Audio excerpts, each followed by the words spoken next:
Greetings, welcome to Epic Chemistry course. Today I'm going to talk about polyatomic ions. Alright, so what are polyatomic ions? Polyatomic ions are a group of elements bonded together and they have a net charge, either positive or negative. Alright, so a great example of polyatomic ions are going to be, for example, ammonium, hydroxide, sulfate, phosphate, and those are examples of polyatomic ions. They're a group of elements bonded together and joined, and they have a net charge either can be positive or either can be negative. All right, so that differs from the compound itself, from one compound to another, and how do they bond. All right, so today we're going to talk about their bonding and like how do they obtain this charge. So we can take an example. We can take two examples of polyatomic ions. One of them is going to be ammonium, and the other one is going to be hydroxide. Alright, so ammonium, well, simply it's going to be nitrogen atoms bonding together, nitrogen atom reacting and bonding with hydrogen atoms in such a way. We're going to have 4 hydrogen atoms, and each one will have 1 electron, and nitrogen will have its electrons here, the valence electrons. So it's all related to valence electrons. So what will happen is that here will form a single bond, a single bond, and here of course it will form a single bond, but you'll be surprised, there are already 2 electrons in their one pair. So how do they form a single bond? Well, what will happen is that one of those electrons will be kicked out of the atom, and that will give us a opportunity for a single bond for hydrogen, nitrogen, hydrogen, nitrogen, hydrogen, nitrogen, hydrogen, nitrogen. All right, and remember, electrons do not get kicked out of to thin air, or like they just throw electrons outside their atom. Well, they just throw the electrons to some other element or compound to take.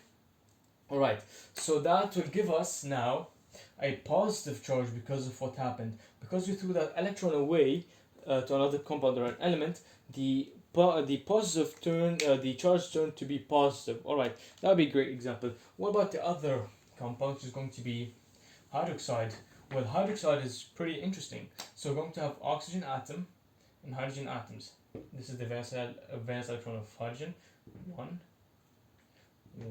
2, 3, 4, 5, and 6 here. So here we can see that, or let's put it here. So here you can see that we're going to form a single bond between hydrogen and oxygen, and that will have a negative charge. Why? Because what will happen here is that oxygen will gain what's called an electron from something else, from like another element, or from a compound itself. So when a compound, like for example, breaks down, and there will be an electron left for it.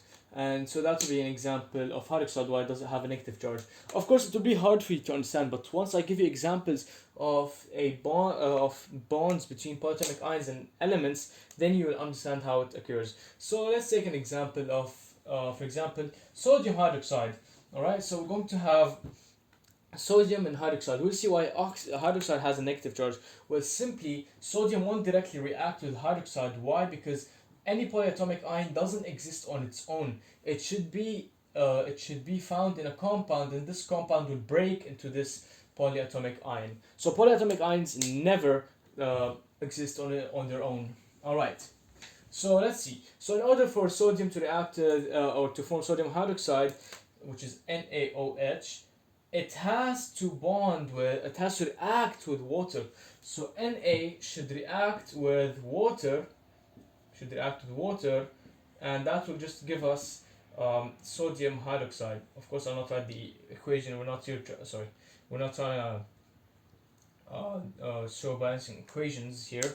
So we're just talking about simple explanation, which is sodium reacting with water, and that will give us sodium hydroxide. So what happens here is that if we look at the Lewis structure, we're going to have sodium, which will have a 1 electron.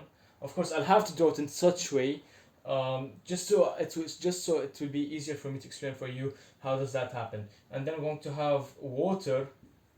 What will happen is that it will react with water, give an electron, replace itself with one of the hydrogen atoms. So what will happen here is that one of the hydrogen atoms will be kicked out and will be replaced. So what will happen here is that we're going to have hydroxide left here, O, and here hydrogen, two electrons, and we have one electron here left. So we need one space for that electron. So what will happen is that sodium will fill up that gap. It will put this electron right over here. So we'll have 2 electrons. So we'll have a full octet for oxygen, and then hydrogen will be there bonding with oxygen. So we'll have a full octet here, and sodium will lose its electron, give it to hydroxide. So that will obtain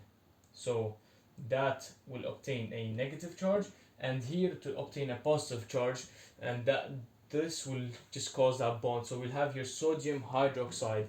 So if we just understand that again, sodium hydroxide came from water. What will happen here is that sodium will replace one of the hydrogen atoms.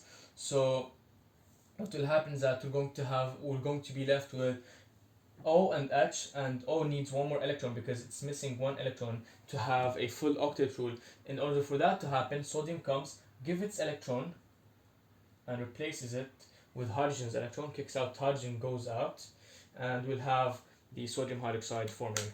Alright, so that would be an example of how elements react to form a bond between polyatomic ions and elements. Alright, and so that another example could be a polyatomic ion with a polyatomic ion. Yes, there is such example. So we'll not talk about the process, we'll just look at the idea where we're going to have ammonium nitrate. So that's ammonium. Alright, and then we're going to have nitrate reacting with it. So nitrate is going to be just simply NO3 minus. And so what will happen here is that we're going to have NH4, and let me draw it. NH4, hydrogen, and to have, as we said, a partial positive charge, an electron will be kicked. So what will happen here is that electron will go to the NO3. So we're going to have the NO3 here. It will gain that electron, and it will have that minus charge.